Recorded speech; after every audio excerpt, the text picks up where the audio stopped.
you will be able to get the agenda on, at the latest, Monday morning, the earliest Friday. Okay. But But that, it that's, wasn't there this, when did this go up? I picked up mine on Monday afternoon, my packet. no, but on the website. On the website.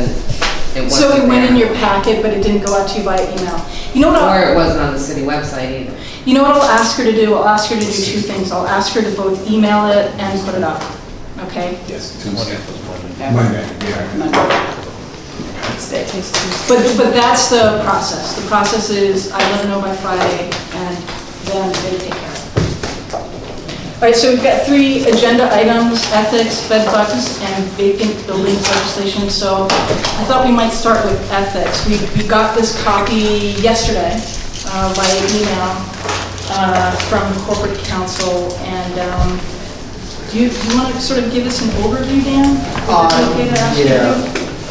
If we could actually take the agenda into reverse, because the vacant building legislation, is Dan here? Dan Baker here? He's up there. Yeah, Do you want to do it in reverse? So we'll do vacant buildings. well, yeah, and the bed bugs, there Bed bugs. really is no update. I mean, it's nothing. Although I talked to Joe today, I talked to someone today, building safety. Yeah. Did he relay that conversation to you? Yeah, well, I just want to get Dan out of here. Joe is here as well.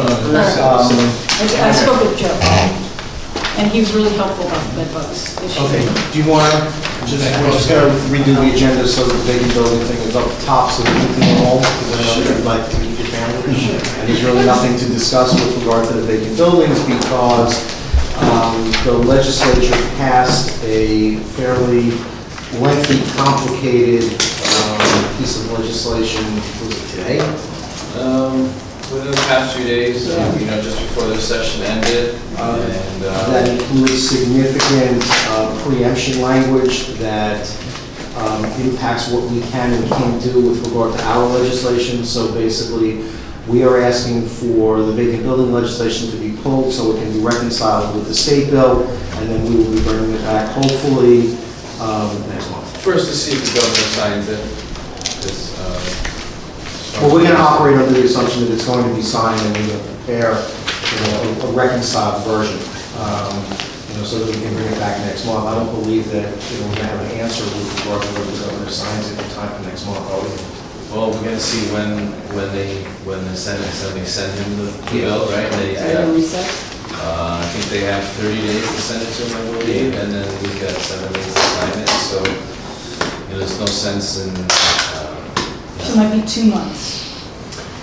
could be, let's not spin our wheels here when we might have to keep amending it again and again. Is that going to limit what we can do?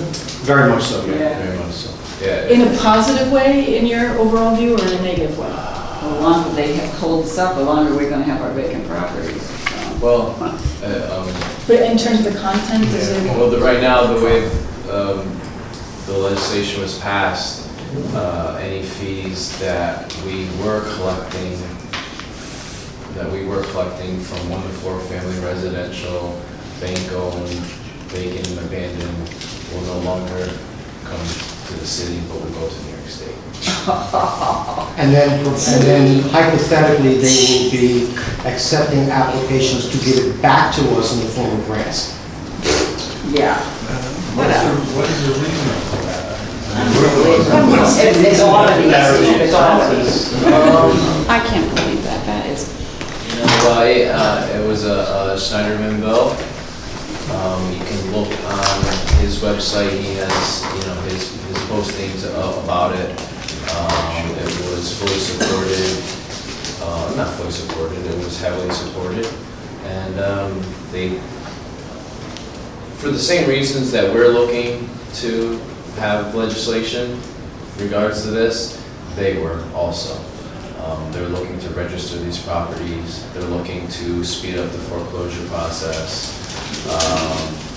They understand municipalities are under pressure from these properties, but they're looking to do the administration and take that out of the hands of municipalities that are already doing that and municipalities that aren't doing that right now. So Does that, This was kind of a rhetorical question. always happens. Go ahead, Mary, you. Does it reduce the in rem of 3 years? Or does that stay for foreclosures, of taxes and foreclosures?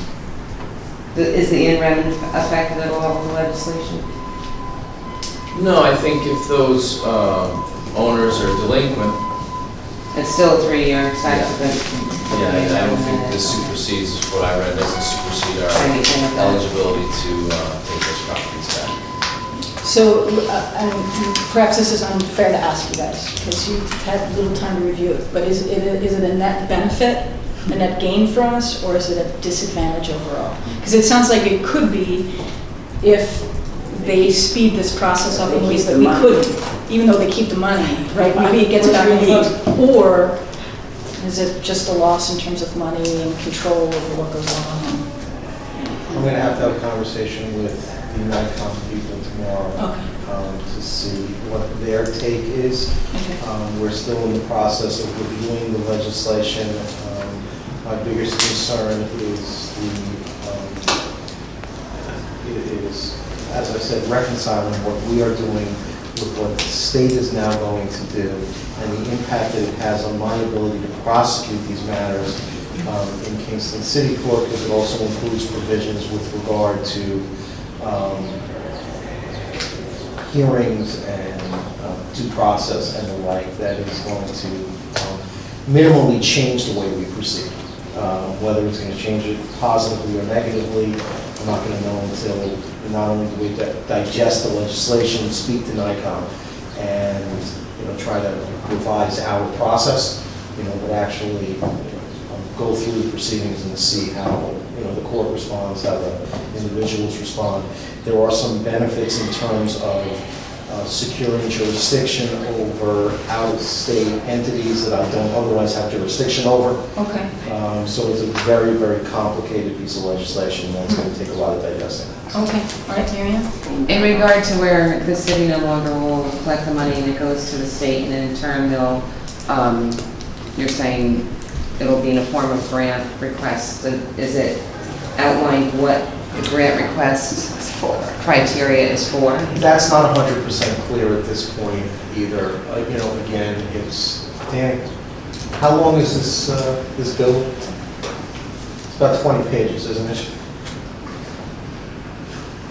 It's a lengthy, complicated piece of legislation. It's 15, 16 pages. Yeah, so I really can't tell you financial impact at this point. I can't tell you anything about how the money is going to work. There's some ambiguity as to whether it just applies to the bank-owned properties and how that's going to be administered. There's a lot that has to be studied. So why can't we proceed because nothing's in place? We've been doing this for a couple of years. We don't have that jurisdiction until they get something from the higher up to get something in place? Or they're just saying, stop, you can't do anything? I don't think they say stop, but I think this is new information to us today, and But they haven't signed anything yet. correct. The amount of time, manpower, hours, and money that it would take to implement a system that could become obsolete before we even finish putting it in place is just not going to. No, that's not the question I'm asking. Before we even touch this, we have procedures we do now. Can we still do them? Until someone tells us we can't. That was my question. Although there are aspects of what we do now that may become extremely problematic depending on where legislation goes. Any other questions? Where can we find that, Dan? Where did you say we could find that? It's Senate Bill 8159. I actually have something downstairs that I can bring up for all of you. I can give it to you. Oh, yeah, I'd like to do that. I'll put it up on the site as well. Okay. If you're, Website or email? I'll put it up on the website. Where you For get. everybody. Yeah, anybody can click on and access it. The city website? The city website? So in other words, if you go to laws and rules, agenda and minutes, it has all of those links that you can click on. I'll add a link, I'll ask Carly to add a link for this bill, Okay. all right? That you can just click on and and anybody can take a look at it. Okay. Bed bugs. Bed bugs. Joe and I had a very productive meeting with the Bed Bug Coalition last, when was it again? It seems like it was just yesterday. Well, it's last month, right? No, we met, Joe and I met. Today's Tuesday. It was like Thursday or Friday last week. Yeah, it was And, last we went over a number of issues, explained that the biggest concern that we have is that these complaints are not being reported to us, and we can't do anything about it unless they're reported to us. And it really is not a matter of changing legislation, it's a matter of addressing the issues when they come to our attention. Both Joe and I pointed out to them that in the entire time that we have been here, I believe we have had one, maybe two bed bug cases that have made it to court. They are all addressed as they are called in, and generally speaking, we get a lot of cooperation from the landlords once they are informed that, there's a reported problem in the building, so we haven't had a problem with it. Problem Nina, time. sorry. My question to you, Dan, or whomever, for the bed bug situation, so they haven't been reporting them to you, but that doesn't take away the seriousness of it. I'm told that it's more serious than we can ever imagine. I keep seeing them in my neighborhood, the pest truck in my neighborhood. So I went to him and asked him, why are you always here? Just because I'm a paranoid person. You know what I mean? That's too close. So he told me that this is a statewide problem. This is not just a Kingston problem, but he said it's serious here. He said it's beyond serious. He said he gets called to Albany because they don't have enough people to do what he does. And a lot of the well-known pest control places are overcharging people so much that they can't take care of it. They're doing home remedies, and it's making it worse.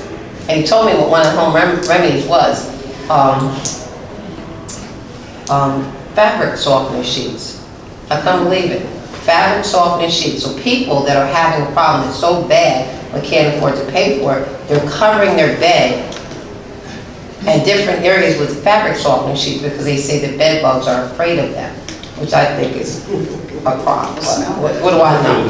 What do I know? But I don't know how they said this sweet bothers them, but this man is always in my neighborhood. All of the pest control trucks are always, not just in my neighborhood, I've seen them downtown, I've seen them uptown, I've seen them in the neighborhood where I grew up, which was a nice neighborhood. Like, it's scary. I don't think it's where you live now, because according to this person, I'm sorry to blow the whole thing up again, but if it's serious, I don't want it to get worse. He told me that people can take planes now. You can take an airplane, and you can sit in a seat with cloth on it, and they can actually be on the seat from a previous person. Pillows.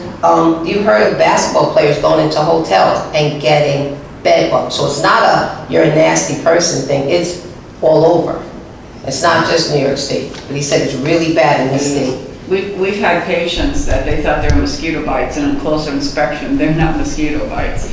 And a lot of them are renters. Their landlords aren't doing anything. They're trying to do it themselves. Yeah. And that's the problem. And it's so serious. And they're afraid of getting kicked out of their apartments if they report it. And he said even homeowners, like if you don't take care of it the right way, it's a continuous thing. And they breed very fast, he said. So I was grossed out. So I think it's something that we need to definitely look a little bit closer. So just because you're not coming and who wants to come and say, I have bed bugs? Or, I hear you. No, I was going to answer that question. Oh, tell me. Everybody that's getting evicted from a place that has bed bugs loves to come tell us that they have bed bugs.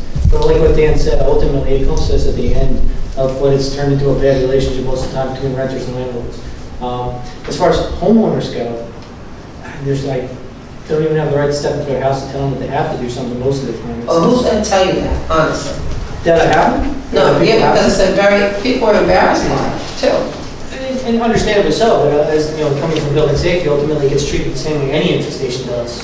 You can't do anything, nobody comes, and That's exactly right. I totally understand that, so I didn't make that point, but I think it's something, I don't think I don't know how to fix it, but as an awareness thing, it's way more serious than everybody's taking it as. It's very serious. Well, and that's what we explained to the individuals we met with, that we can only address what's brought to us. And I understand And that. rather than, advocating for changes in legislation that is unnecessary because we already have the I think legislation to address it. that's right. They should be, communicating with their constituents about reporting. And as far as we are concerned, it's a safety issue that has to be treated like any other safety issue that is brought, to the building department. Again, can't do if an individual is living in a building on the second floor where there's, loose wires or a loose step, it's a situation, it's a public safety issue, it's a personal safety issue, and we address it the same way as we would if a report is made with regard to bed bugs in the building. I The totally report has to understand meet the that. building safety contacts the landlord, says, this is a problem that's been reported to us. They send out a notice to remedy, and the vast majority of the time, the landlords are extremely receptive and extremely helpful. By the way. And, particularly with regard to an infestation, because you're talking about their property rights, their property, and they want to fix it. So Right. they will call up, we will call them, we will tell them there's an issue, and, they will get the inspectors in there, and if there's a problem, they'll address it. We don't But always. we can't address problems that are not reported to us. Definitely And so, not. that's what we focused on during the meeting, just how they could, get this message about all violations, not just bed bug violations, because we're just as concerned with a senior citizen living in a house with, loose wires on the steps, who can trip on the wire and fall down the steps. Right. How did the legislation, how was that, the request to change legislation, how did that come about? I mean, how was it presented that we should change legislation, or what was the issue? How did bed bugs? Changes in time. Anybody wonder? Yeah, in other words, Say what do they two want times. us to do? Yeah, like, What was the request? It wasn't really clear what their request was, and I think there was a lack of understanding about the procedure? current statute. Landlords to pay for it. Yeah, the current statute. If you look at what we have that we deal with right now, it gives a timeline, and the timeline is 30 days for compliance. And they felt that that's way too long for something like this. Without understanding that generally speaking, when these come to us, it gets taken care of faster than that. Ultimately, there are situations where the house is infested, in which case there's probably about a month worth of treatments where they spread it out over a certain number of weeks to kill everything, that it could take that long. But ultimately, what the state has is a 30-day timeline. That compliance has to be 100% within that 30 days, otherwise we have means of fining and feeing. The other things that they were looking for were things that you brought up, like if I'm a renter and I say that I have bed bugs and my landlord gets, taken to task for this, am I going to get evicted? Unfortunately, there's nothing the building safety can do for a renter if they get called to task for that. And ultimately, that zero doesn't become legislation. Protects those people. So you're right. I mean, it's a very tough situation, and ultimately, we can fix it from our end as far as getting rid of them. But making somebody feel comfortable calling us, that's never going to happen. To what we can do with what we have right now. There's no legislation we could put in place that makes it impermissible to evict someone on the basis of calling about a public safety matter. But already is. There already is. But they would have to know enough and have enough resources to get a lawyer and to challenge it. Is that? Well, no, when you evict somebody, you have to bring a proceeding in city court to evict them. And So- when the individual appears in city court and defends against the eviction, the landlord has to demonstrate cause. The landlord can't go into city court and without cause. But to answer your question, Lynn, what you're asking, I think is specifically, no, most of the time a landlord will threaten eviction. Correct. And the person that lives there does not know that. Doesn't know the rights, Exactly. doesn't know the procedures. Exactly, so. Again, there were legal services entities that deal with individuals in these situations who represent them in eviction proceedings and step up for them when they believe they're being intimidated by the landlord. It's not a safe code. Yeah, I think Nina's point is that we need to be more proactive and that we might not be able to do it in terms of legislation, but we might be able to do it in terms of a public awareness campaign. And maybe that shouldn't be left to the private realm to do it, private groups, but rather the city, right? To say to people, you can report, and if your landlord does blank, here's the number you call. right? Because you're dealing with people who might be overwhelmed and not have a real sense of process, right? If it's a serious enough issue, from your point, it's, yeah, we have to be reactive, probably statutorily we dispute, but from a public awareness, we might have to do something more. Rennie had his hand up for a while, and I'll go to Mary. That's what I feel what you're saying. I'm wondering, it seems like there's actually two issues you can publicize. One has to do with bed bugs, and it'd be nice if there was some way we could get a flyer out. Or I'm wondering, this wouldn't be appropriate for the city's call system like we use for snow days and things, right? Well, I'm wondering, Megan might be someone we could tap for this. I don't know. Yeah, so I don't know that'd if be she's sort of one thing. And the other one is trying to let renters know more about their rights. Their rights, yeah. Because it seems like this is a real problem. If renters are not calling out of fear that they could be evicted over this issue, that we need to let them know that there's resources that would prevent them from being. They couldn't be bullied. Yeah. I think there's definitely a fear of that, yeah. I have a question, but just to go off of what Rennie just said.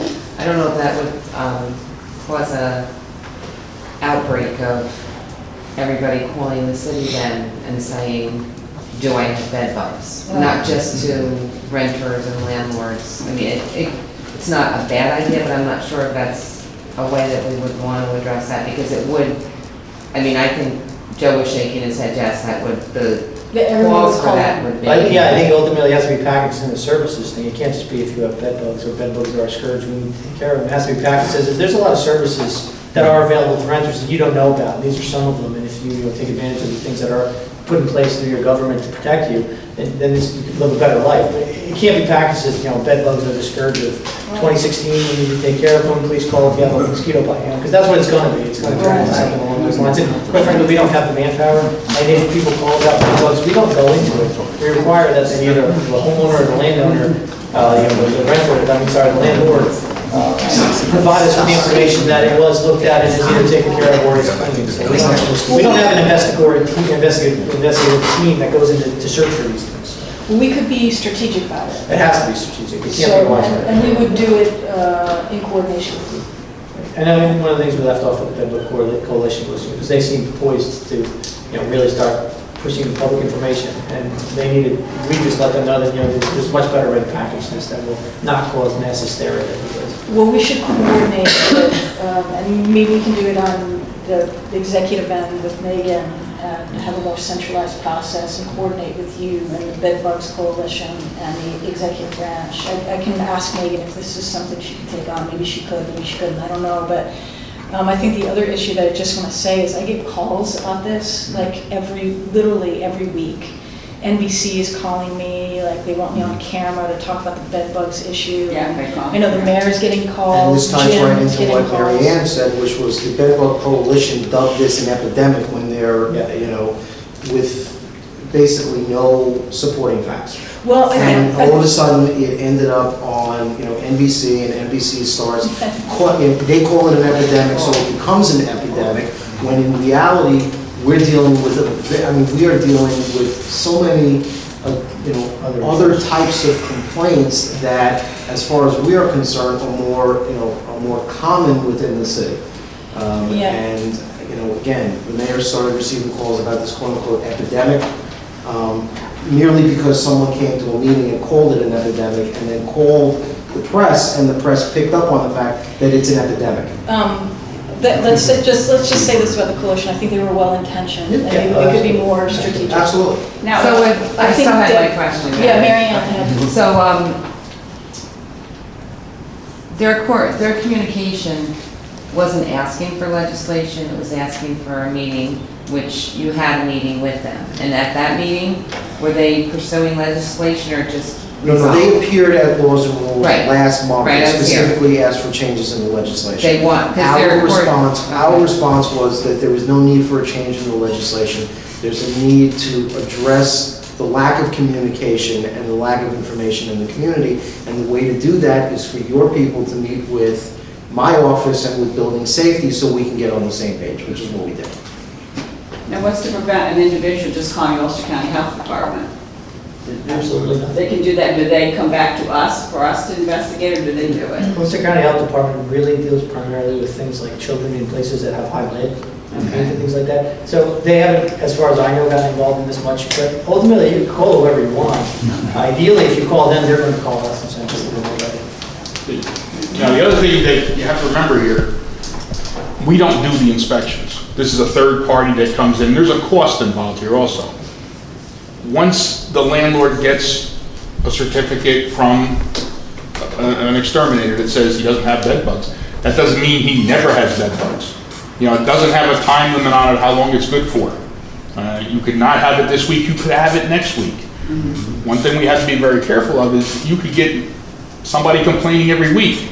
We keep going to the landlord, he keeps putting out money to get these inspections. There's gonna come a time when he's gonna take us to court for harassment.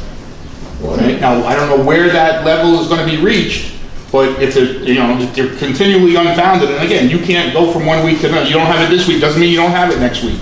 We have to proceed with every complaint we get. And there's nothing to stop these people from complaining every week if they wanted to. To speak directly to that, actually, state code that they just changed it to addresses that as well. It's the landlord's job to provide it to be a clean rental when they rent it. If 2 weeks down the road they develop a bed bug problem, then the landlord pays to have it taken care of. New York State Code specifically says it's the landlord and the tenant's they have to both, I'm getting confused, confusing people. It's both of the parties' job to pay for it afterwards. Once it's provided clean the first time by the landlord, he no longer has the sole responsibility to maintain the cleanliness of the actual space that's being rented. He has to maintain it, but he can turn right back around and charge the tenants for what he's being charged. It's totally legitimate. I listen to everybody here, and again, you guys are all talking about, I think this is really, again, educating the community, and that not just on the issue of bed bugs, because like you said, then it becomes a phone call, that addressing and many other issues, lead, when you do this communication, if Megan's gonna do it, and with the help of corporate counsel and building and safety, putting together a flyer, putting together a press release that hitting on, not this focusing on bed bugs, though, some of these other major issues that building and safety sees and Dan's office sees on a more regular basis. And I think we educate the public. We're being proactive, and we're letting them know, because again, some people don't like Tom's saying, some people don't know that you might not have bed bugs in one week, but the next week they come. And then again, whose responsibility is that? And so I think if we put that all together in a press release, I think would be better served for everybody. Question. Oh, yeah. I was a landlord. Before I could rent the apartment, it had to be inspected by the municipality. Do you have facilities to do that? Do you do that? The answer is no, not anymore. They do a biannual, so every 2 years they get inspected. So If a tenant leaves, they should be inspected again. Yeah, but unfortunately, I mean, in a perfect world, if I had enough inspectors, that would be something I would say. Maybe you should do that. Maybe you should pass legislation. Those of you who have been here for any length of time will recall that we had proposed amending the landlord registration statute to provide for an inspection at the time of vacancies, because there is a significant amount of evidence that shows that that's when the most damage is done, that's when the most damage is found by inspectors, and that was soundly defeated. By the council. Yeah, it was rejected very soundly by the council and by the community. Yeah, there was significant outcry. Well, I mean, they passed it in Ellenville. In Ellenville, they inspect your apartment each time you change over. Do we know what the best practices are elsewhere? I know, in other words, I have a friend in Massachusetts who was in an apartment and had to do with bed bugs infestation. So there are other communities dealing with the bed bugs infestation. Are they dealing with it in a way that's more efficient than we're dealing with it? Do we know that? Based on our experience, we believe that we are addressing all the complaints that are brought to us and that we are doing it in an efficient manner, and the building safety department is doing an incredible job with regard to Yeah, but this. there's a gap between what's getting reported and what's out there. It depends on how you measure efficiency. Yeah. So by your measure, you guys are doing great. Yeah. By the de facto measure, you guys aren't doing so good. Well, So that is, we- so we that gotta is figure it out. if That's you not the accept point. the fact that Right. they're there, and that they're just not being reported. The truth is that a very significant portion of the reports that are made are determined to be unfounded. The people and- call in and say they're good Yes. books and they're not. And there are, that's right. Is there a way to actually do a count?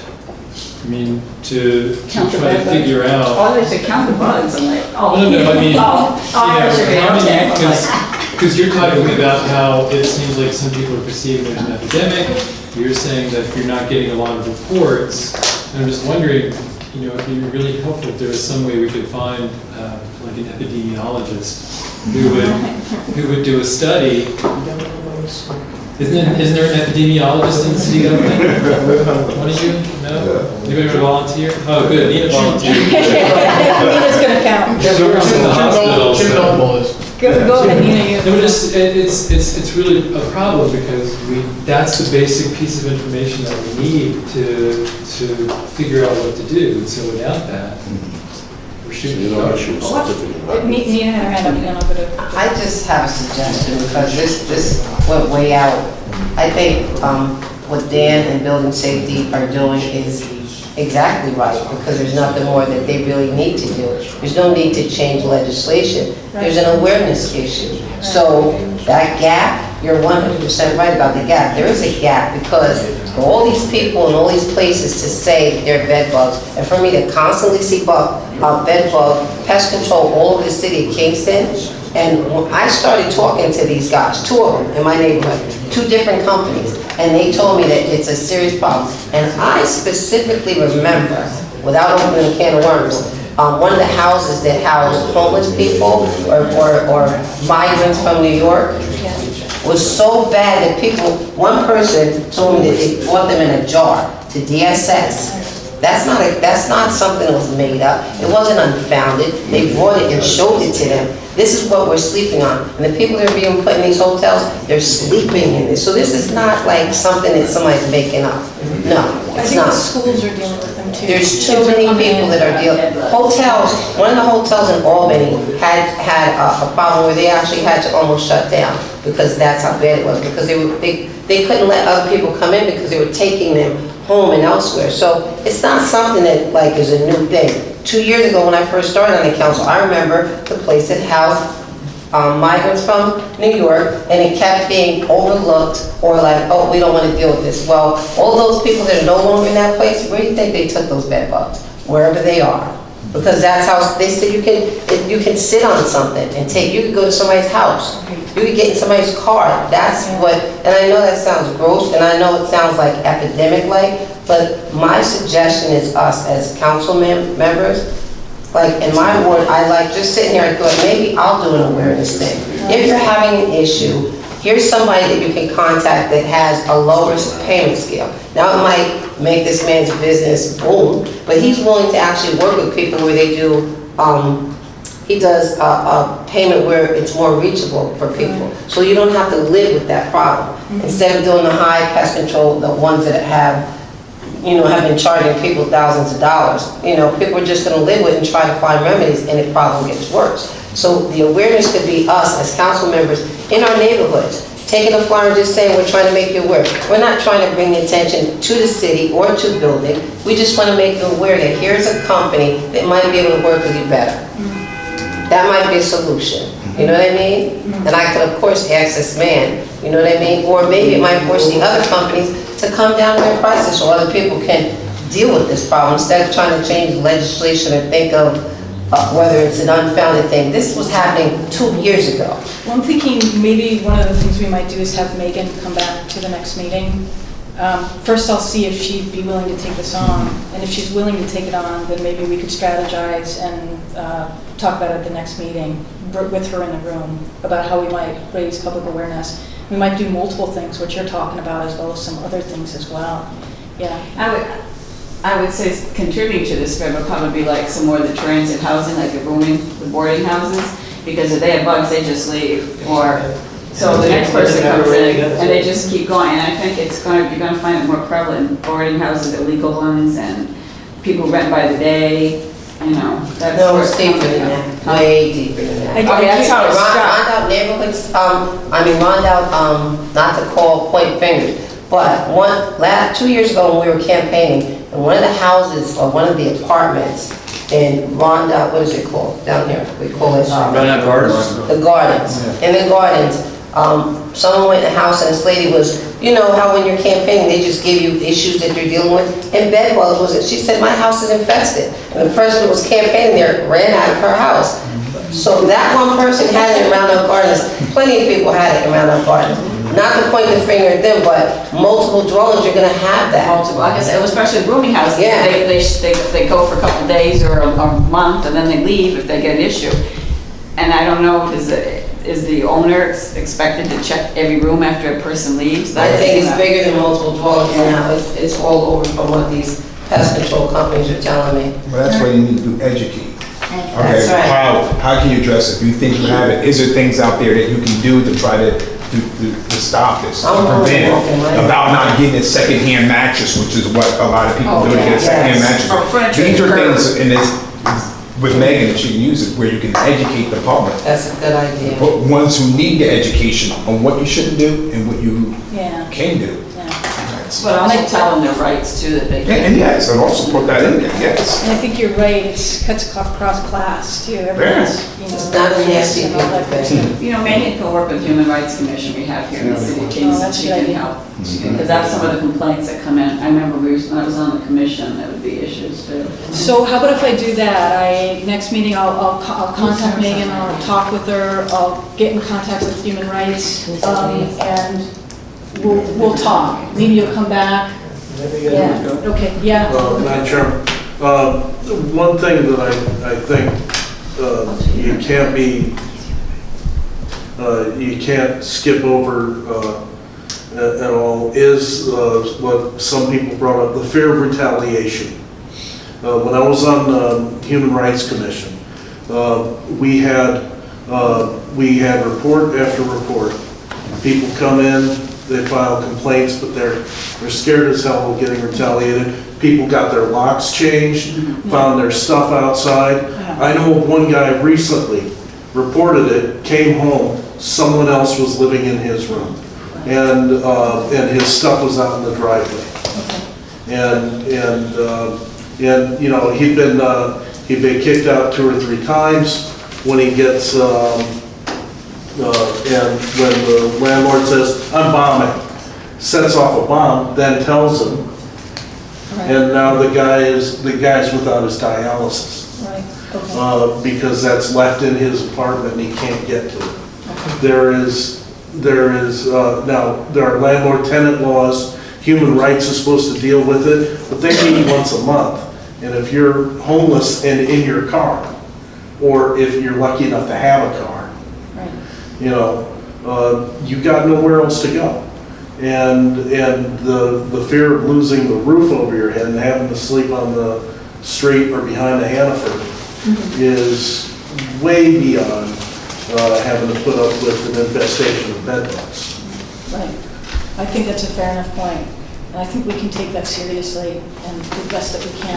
And if we have to wait 30 days for a remediation from the building department by law, we have to be able to take action much faster than 30 days because yes, Dan's right.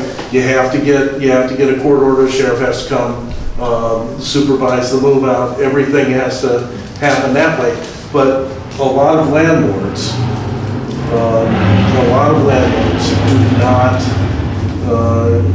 do not follow the law. You know, when we were talking about that legislation 4 years ago, the landlord legislation that they were addressing. Every landlord in here, this room was packed with landlords, and everyone said 80% of the landlords in this town are wonderful landlords, and it's the other 20% that are punishing the rest of us. Well, we have 53% of our neighbors, 53% are renters. And that puts about 2,500 people in the worst landlords in the, it puts 2,500 people with the worst landlords in town. And they don't care about the landlord-tenant laws. And we have to do something to address those people's concerns and do it quicker. You can't wait for 30 days to get that because the retaliation happens in 3 days. We don't wait 30 days. We don't even wait 1 day. Okay? You know, so any statement to the contrary is just not accurate. As soon as we get a call, it's addressed. We can't fee if nothing's done for 30 days. But we deal with it within 24 hours. Contact has been made to the order to remedy is generated, contact has been made, and generally speaking. But yeah, and I understand that, and I'm sorry if I'm sorry if you understood me differently. But the 30 days while the landlord is remediating, he's also taking 1 day, 2 day, 3 day retaliation. Right, yeah. One last thing, I'm sorry. Many people, I was on human rights too, many people do not know about the connection of human rights. Somebody usually has to tell them, and that's one of the things that we were dealing with before I left there. How do we let people know what human rights is for in the city of Kingston? And they don't make the connection that nobody knows how to actually deal with this. I mean, not nobody, but many people don't know how. So maybe a remedy themselves. Maybe if they think that they're willing to make a payment arrangement themselves, if the landlord's not taking care of the issue, even though it's the landlord's responsibility, just for somebody to know that that might be an option, maybe it won't come to building inspection. Do you know what I mean? So there might be ways to defer, just like Tony said, by educating. And Don't they have the legal services that we passed at the CDBG? yes, but people don't realistically, usually people find out about that when they get to court or on their way to court. They don't really know that before. But it just goes with the big picture here. People Let me don't know. let me be proactive and go to legal services. Usually people find out last minute when there's no recourse. But I'm willing, if we want to kind of get together on a suggested light flyer that we can possibly walk in neighborhoods, just suggestive of possible ways to deal with issues like that. Well, we might be able to just communicate better. And we can Right. do it in a way, we'll vet it through Dan, we'll vet it through Joe. That won't cause havoc for them, because I totally agree with them. Right. They're doing everything they can, and I think they're being prompt, and I don't think the issue is there. It's an educational and a communication thing on how to maybe correct it or make it better. Yeah. Yeah, maybe something wide, I think somebody already brought it up, but, you know, maybe like a pamphlet as we're walking around, there's a million health fairs go around in the city and the county. I mean, you know, we could set up tables at booths, walk around, hand out brochures about your rights. Here's what, you got bed bugs, here's what you do. Here's 1, 2, 3, 4, 5, here's what you do. Suggestive things, Right. yeah. Got the frame there. There's a lot of public out and about with the summer months because there's a lot of places, for instance, to go to a farm stand or to go here or go there. And Good idea. that flyer could be put at the end of the table with the rest of the flyers that are put there. I mean, we have Family of Woodstock, we have People's Place, we have Clinton Avenue Methodist Church, we have Point of Praise, we have the YMCA, the YWCA, all those places. Art Center, yeah, all. Okay. Great idea. So maybe we need to come on and so forth. So I'll talk with Megan, and maybe I'll just send you a little update, and then we'll see if we can get her to come to the next meeting. Thank you. Bless you. And human rights. Okay, Dan, you ready? Ethics time. Well, I assume everyone received the email that we sent out yesterday. As Bill had suggested, the approach that we are taking at this point is to request that Sure. that the current bill is repealed in its entirety, and that that a new ethics bill be adopted that is more reasonably and narrowly tailored to this jurisdiction and a community of this size. So What we're asking is for you to schedule a special meeting either 2 weeks out or possibly before caucus at the end of the month, so that everyone has the opportunity to digest what was sent yesterday, and then we move forward from there. There are provisions in the new draft for processing the financial disclosure forms, which was the biggest gap in the previous legislation. There is a process for reviewing the disclosure forms. There is a process for addressing pretty much everything that has been problematic since the initial bill was adopted. There's also provisions with regard to appointment authority, and while the charter indicates that the ultimate appointment is up to the mayor, the proposed legislation has the council making recommendations regarding 3 of the 5 appointments. The proposed legislation also has provisions for members of the Ethics Committee, if they are the subject of investigations, to be disciplined or removed by the council rather than the mayor. And there are also significant provisions with regard to those of us who have professional codes of conduct that bind us with regard to our actions, and the potential conflict between those codes and the city ethics code, with the clarification that we are obligated to follow our professional code of conduct in the first instance, and if there is identified a conflict between our professional code and the city ethics code, then that conflict can be referred to the Ethics Committee, and the Ethics Committee then has the authority to seek an advisory opinion from our professional organizations with regard to how to reconcile whatever issue has been raised. That applies obviously to attorneys, it applies to doctors, it applies to members of healthcare professionals, it applies to educators who potentially cannot disclose information about their students and therefore could not disclose a conflict that they were faced with when they sit at this table. So the legislation provides that your professional code controls in the first instance. And if there's a conflict, we then move on, and the Ethics Committee can either address that or can ask for an advisory opinion from the appropriate board. It seems like in most instances, those professional codes are far more rigorous and far-reaching than... They're certainly much more specific to the individual engaged in the profession. Rigorous is, yeah. Okay, So are we able to ask questions today? Because I reviewed this. Yeah, absolutely. Absolutely. I mean, That we were supposed to come with our questions and concerns. I would prefer to start the process sooner rather than later. And I would prefer also, if there were questions that came up between now and whenever the special meeting is, that those questions be brought to us before that, and you can answer them, individually. I mean, you all know how to get in touch with us. So, Before we get to that, can we figure out when the special meeting will be so that I have, some sort of window so I can figure out when? Sure. So we're looking at... Council's late next month, it's not until the 12th. You would like it prior to next month, or next month's meeting, and preferably before the next caucus? Is that the ideal?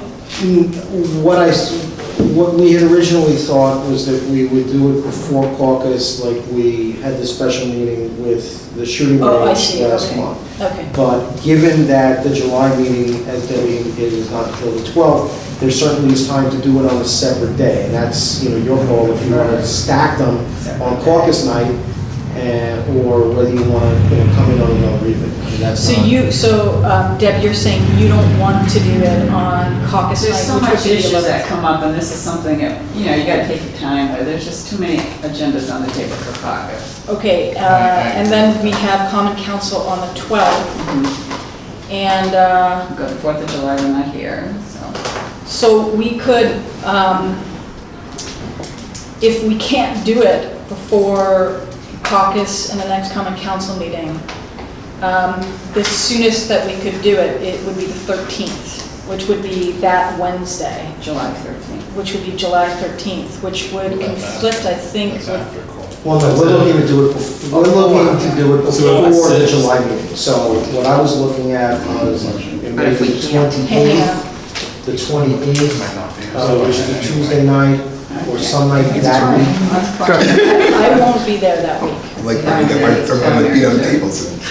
I leave on Monday and won't be back until the 1st. Don't you guys have a primary Democrat? We're now the 21st, we could call a meeting later on in the week, which would be Or we can look at the 6th or 7th. 28th is the primary. the 6th or the 7th. What day is it? What- That's a Wednesday and a Thursday. That's July 6th is a Wednesday, July 7th is a Thursday. Either day is I'm on vacation that week, I don't know if I'm gonna be here, so you guys make it, and I'll let you know if I can make it.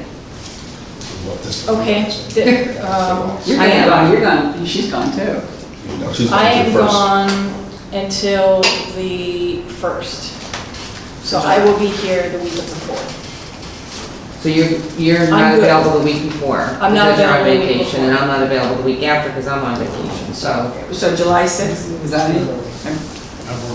July 6th, you're not here. She's not here. I'm on vacation. Okay. So so Rennie, you are okay the week of July 4th? Because I'm gonna do the week I before. can't do it on the So like the 6th? 6th or 7th. The 6th or the works for 7th. me that week. And we can't do it the week before? And 8th is a parade, the children's parade, so you can't do it that day. Well, we try not to have meetings on Friday nights. We've had, but we have. I said we try. We try. Deb, are you okay on the 6th or the 7th? I'm okay. And how about, I'm okay on the 6th. you're okay on the 6th? The week prior is better for me. about the week prior? Well, when Because it's not there for I'm Lent. away. And Doug's on this committee too, right? No, Doug is not, that's an error, Doug is not on this committee. Doug is happy. We were wondering why you were sitting back there. I'm Doug, ask me questions about physics activities. He loves it. Can you make it? But just a comment, Brenna Robinson has asked for a special finance committee meeting regarding community development before, to approve resolutions associated with the grants, and hadn't notified anybody yet, because I just heard about this about an hour ago, but I was gonna try and have that, if we could squeeze it in maybe on caucus night. Okay, but if you're on caucus night, then we avoid you on the 6th. In other words, you'd be clear on the 6th. If you go ahead and do it and have that special Well, yeah, meeting, it would be. And we're doing this first, so. I can't be on the 28th? Hang on just a moment, I won't forget. You're discussing No, the special. moving this forward, you're discussing moving this forward. We're discussing- And we haven't really digested some of the things that are on the table. You're just moving it forward. Now, when he proposed this meeting. I'm not moving it forward. I was trying to establish a date to have a meeting to discuss To- to- it. to- Why does it have to be for caucus and council? If it has to take place after, it has in Because August. it might be a situation where we're able to wrap up our questions, or we might get here and have more than we thought, and it might continue. But if there's a shot that we look through it and we can conclude it, Before this council meeting. we don't have to. We're gonna try and do it beforehand, but it may take 2 or 3 more meetings, in which case that's fine. But it could also be wrapped It doesn't work for up. everybody. The important, It doesn't work for the committee to be here, that's what I'm saying. but the committee, it does work for the committee. Well, it doesn't work for you because you're on vacation, and it doesn't work for me because I'm on vacation, so we're excluding that I'm on vacation, and everybody else can make it. So is So there a that's what I'm reason, saying. can we just decide to do it And I think after that's the a next valid caucus meeting? point. I mean, is there an impending issue relating to ethics that would be a problem? We are requesting that our office and the mayor's office is requesting a special meeting to address this prior to the next council meeting. Right. That's what we were requesting, and that's what the mayor is requesting, and we're trying to schedule that meeting. Whether or not we get through it at that meeting or not is another issue altogether. There are many, issues that have to be addressed with regard to the legislation. The sooner we address them, the better. This has been festering for years, A lot of work has been done to move this forward, and our request is that you schedule a meeting. If there isn't the majority of the committee who wants to schedule the meeting, then you won't schedule a meeting.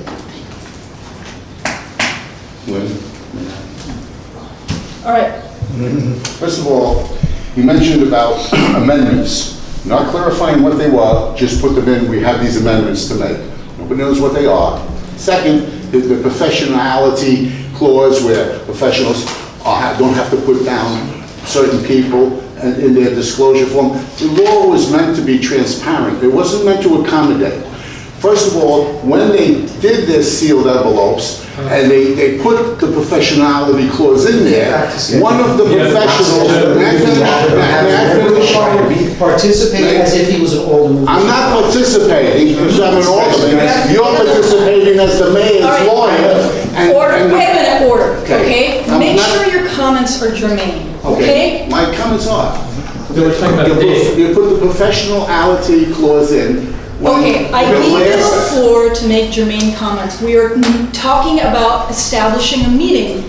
At that meeting, you may make those substantive comments. Right now, we're not making substantive comments, okay? But you're putting something on the table with the ethics. To discuss, right?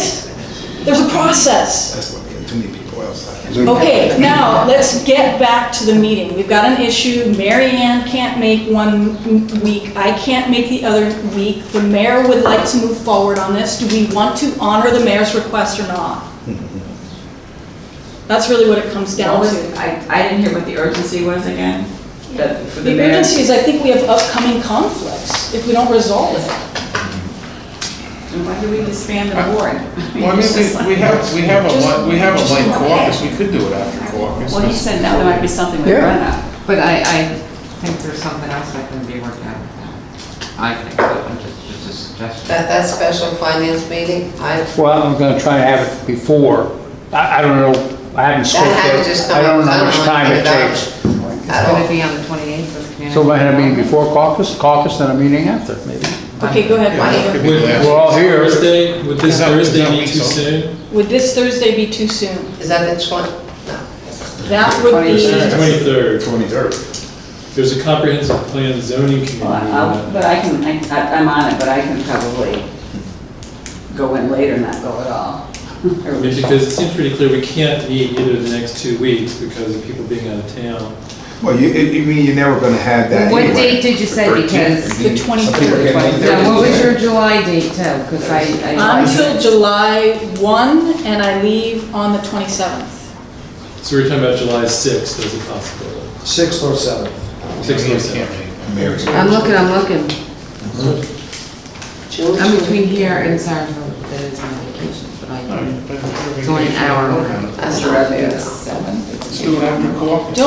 Don't, no, Marianne, that's your vacation. Let's not do it that way. Or what's wrong with Thursday, the 23rd? Does anybody, It's not- quick, That's good. it's quick. That's too easy. We'll be able to use this room and do this is what the zoning committee makes. Any objections to the 23rd? You know, put it in July, and if I have any questions, I can give them to somebody if I can't make it. You feel strongly about being here, that will accommodate. I mean, you have questions that we're going to address this evening. If there are additional questions that you want to address between now and when the meeting is, you can certainly address those directly with our office. Or you can, like you said, you can just give them to a colleague to address. Yeah. I'm not getting on a plane and going anywhere, so. And it would be better to have it in July, because then people, we can get the word out. Sorry. and people will- Our preference is If I to can't meet make it, before, I'll make it come so there is, sufficient time to address whatever questions there are. So we're talking July the 6th. All right. Sure? Yep. Okay, so we will have a special meeting to deal with the ethics issue July the 6th. One item agenda. A one-item agenda, Yes. hopefully. And we'll have it at 7 PM, okay? So I'm gonna send that out to Carly. This just happened, But That is a Wednesday, which brings up another issue, and that is, I'm wondering how the committee would feel about moving the meeting time. We have a kind of unusual meeting time. Most of the meetings are on Wednesday. we're unique in that we have a meeting on Tuesday. It conflicts in particular with the Zoning Board of Appeals. Would anyone object? And I can talk to Carly about when we would fit in. If we were in line with all the other committee meetings and met on Wednesday,